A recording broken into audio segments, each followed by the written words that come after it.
Hola, buenas tardes. Los invito a compartir un ratito juntos las enseñanzas que Jesús está transmitiendo a sus discípulos. Si ustedes recuerdan, después de la proclamación de las bienaventuranzas, que lo hizo a la multitud en la montaña, Jesús empieza a hablar como más en privado. Nos empieza a hablar un poquito más en privado a sus discípulos. Ayer escuchábamos ese pasaje donde nos dice: ustedes son la sal de la tierra, la luz del mundo. Y ahora sigue su enseñanza con estas palabras: no piensen que vine para abolir la ley o los profetas. Yo no he venido a abolir, sino a dar cumplimiento. Les aseguro que no desaparecerá ni una i ni una coma de la ley antes que desaparezcan el cielo y la tierra, hasta que todo se realice. El que no cumpla el más pequeño de estos mandamientos y enseñe a los otros a hacer lo mismo, será considerado el menor en el reino de los cielos. En cambio, el que los cumpla y enseñe será considerado grande en el reino de los cielos. Palabra del Señor. El cumplimiento de la ley era un problema porque el pueblo de Israel se va dando cuenta que no puede ser siempre absolutamente fiel, algo que probablemente también nos pase a todos nosotros. Y aparecen algunos profetas, sobre todo Ezequiel y Jeremías, con expresiones diferentes, diciendo más o menos lo mismo, más o menos esto: la ley de Dios ya no va a estar grabada en tablas de piedra, sino en el corazón de sus fieles. Seguramente a esta plenitud está haciendo referencia Jesús.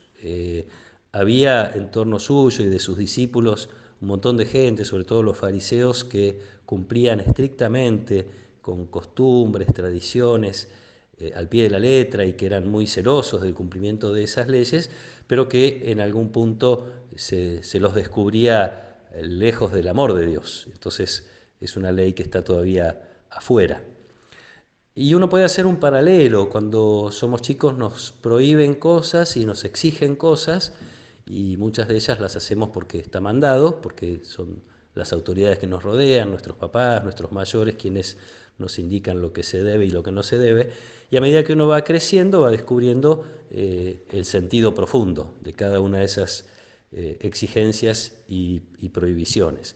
Al pueblo de Israel le pasa algo parecido, y ojalá a nosotros en nuestra vida de fe.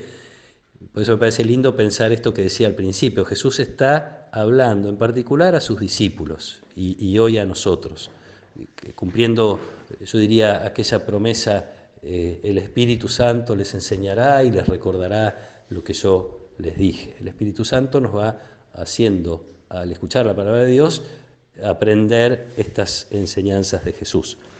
Entonces, el sentido profundo de la ley es, y Jesús lo sintetiza cuando se lo preguntan: amarás al Señor tu Dios con todo el corazón y a tu prójimo como a ti mismo. Y después a los discípulos les piden la última cena un poquito más, o no un poquito, mucho más. Ámense como yo los amé. Los mandamientos, las leyes, todo eso es un medio que nos permite en todo caso ir conociendo un poquito más la voluntad de Dios. Lo más grande es cuando la voluntad de Dios ya tomó el corazón, las decisiones, los sentimientos, un largo camino que tenemos que hacer, pero que de alguna manera ya está hecho. Nosotros tenemos grabada la ley de Dios en el corazón desde que fuimos bautizados, y cada vez que recibimos el Espíritu Santo se renueva esa presencia.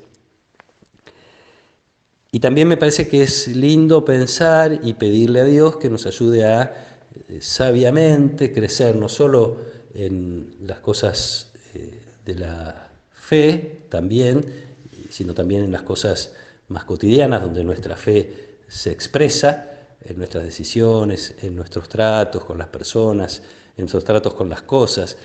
Ir adquiriendo cada vez más esta sabiduría de sacar todo lo que es secundario y de poner el corazón en las cosas esenciales. Esto es lo que deben hacer los discípulos y lo que estamos invitados a hacer. Una vez que la ley de Dios entró en nuestro corazón, ya no necesitamos exigencias, ya no necesitamos leyes que nos vayan mostrando el camino por dónde agarrar, por dónde no agarrar, sino sencillamente dejar que el amor de Dios nos vaya inspirando.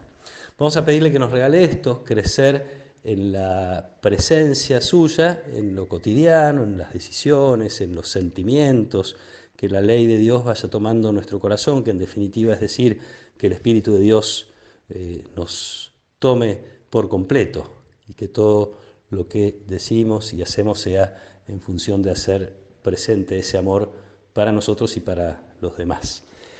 Le pido a Dios que los acompañe, que los proteja. En un ratito, como siempre, voy a llevar sus intenciones a la misa y que los acompañe su bendición en el nombre del Padre y del Hijo y del Espíritu Santo. Amén.